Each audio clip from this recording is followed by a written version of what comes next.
One of the things that helped me when I was getting over decades of narcissistic abuse that took away my voice was talking to myself in the form of creating videos, because I wasn't able to speak anymore. I had lost my voice.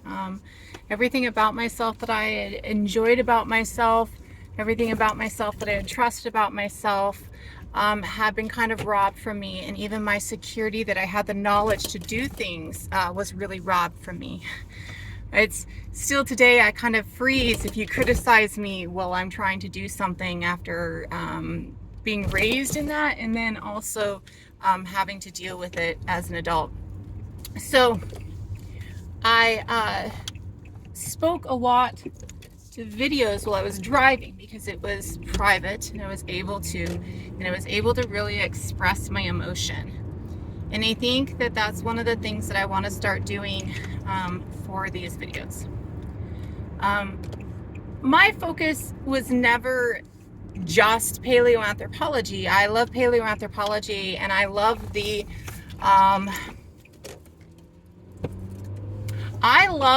fact that when I look at ancient humans, I see myself.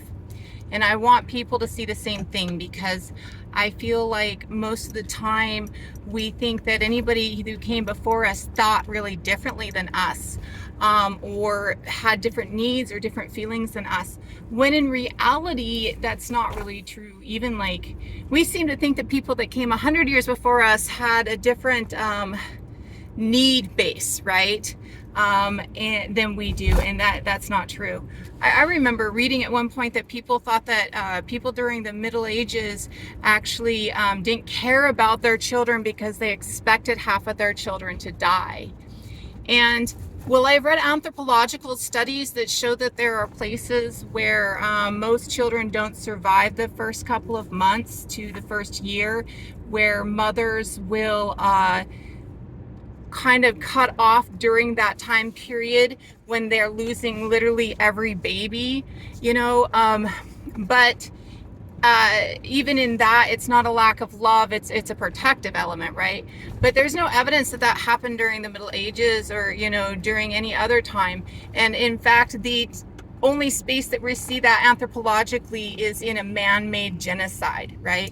So we don't see a whole lot of man-made genocide during the Middle Ages. Not that we don't see genocide going back pretty far, not that we don't see like this horrific treatment of people go back really far in the Middle Ages, but that we don't see this need to eradicate entire groups of people based on greed as much. We see a lot of religion-based need to eradicate groups of people. After religion becomes a state thing in very many places. But I feel like we have to get over this idea that people don't feel the same and don't think the same and don't deal with the same internal struggles. Because not only do we feel like ancient peoples don't think the same and don't feel the same and don't deal with the same internal struggles, but we seem to think that modern people don't think the same, feel the same, or deal with the same internal struggles. So often we seem to believe that if somebody is pretty, that they don't have any insecurities. If we view them as pretty, right, they don't have any insecurities. So often we seem to view the really popular or really gregarious or really, outgoing personality types as having no securities, or the confident personality types as having no securities. And so very often we fail to realize that everybody on this planet is insecure in one way or another, right? Even those who are quite wealthy and quite beautiful, are doing things like plastic surgery, right? They're doing things to fix the insecurities that they have. And we really see that in everybody. And we really see that going back in history, and we really see the same needs being met as we move back through history. The needs that we see being met and needing to be met as we move back through history are very basic needs. And the same basic needs need to be met today. But for some reason, we seem to think that we need to trade those basic needs, right? That we need to create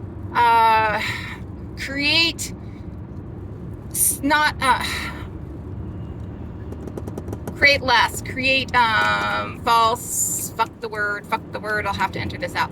So create false,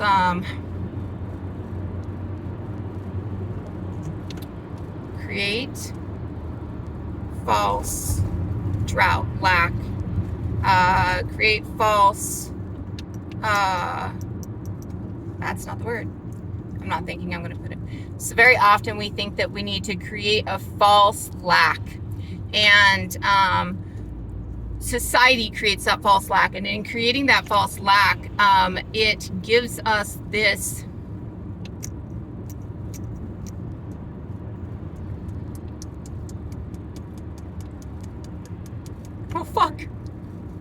let me go through all the words. Drought, lack, dearth, depletion, scarcity. It needs to create false scarcity, which is not even the word I want. The word I want is even bigger than that. Anyways, it needs to create a false scarcity. And in creating that false scarcity, it creates this idea that you have to trade, that you have to give, that you have to earn the right to the basic needs that we have. And those basic needs are safety, right? A space that you can ensure your safety in, that nobody can take from you, okay? That's a need. It's a basic need to be alive. It's a basic need to have a safe space that you can rest, that you can feed yourself, that you can clean yourself, that you can provide for yourself, right? You have to have that.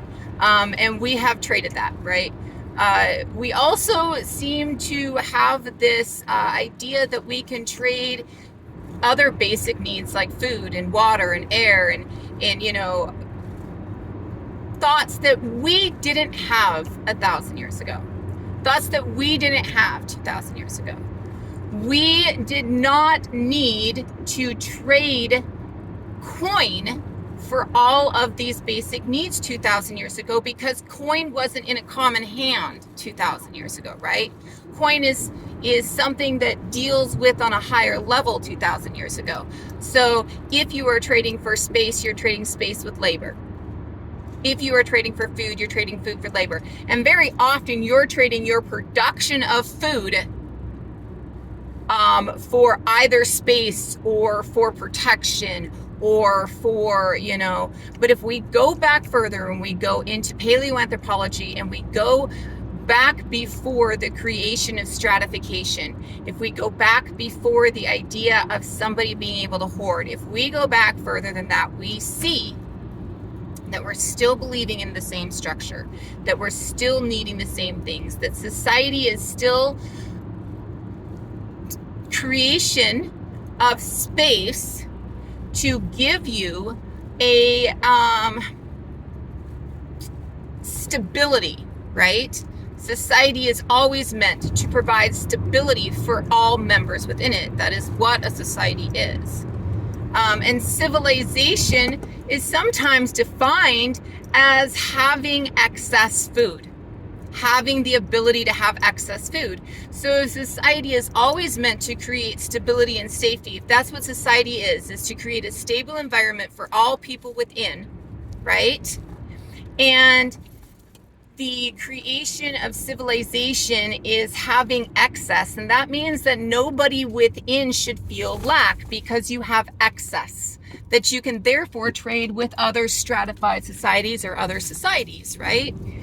So when we look at it in that way and we trace this back that far, we absolutely see, and why I love paleoanthropology, that as beings, we are very much enmeshed in the biome, the environment. We are created by the biome to fulfill a niche within the biome, right? Niche.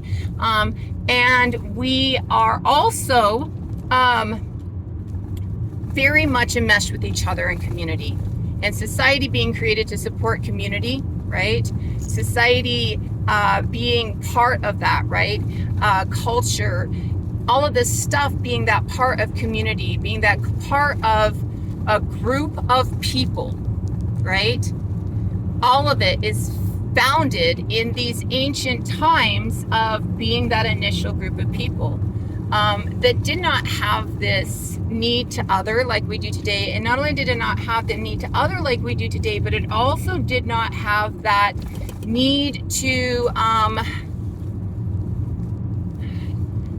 hoard, to possess, to not allow you anything. And very frequently we see in most societies pre this thought process that actually the giving of food and shelter to strangers is a high level of ethic and moral. You are always supposed to give food and shelter to strangers because you live in a world that is harsh and food and shelter is not often found, right? We see this in a great many cultures, right? We also see this returned in gift giving to a host, and we see this named as guest right in many cultures, right? So when we look at this, we have to understand that this division, this horror, this disconnect is not us. And that's what I wanted to speak on today. Almost to my appointment. I love you all. Half of this will probably be edited out for time as it's like 11 minutes and 29 seconds, but I'll probably put the whole thing up on YouTube so y'all can see the whole fuck all. Love you. Bye.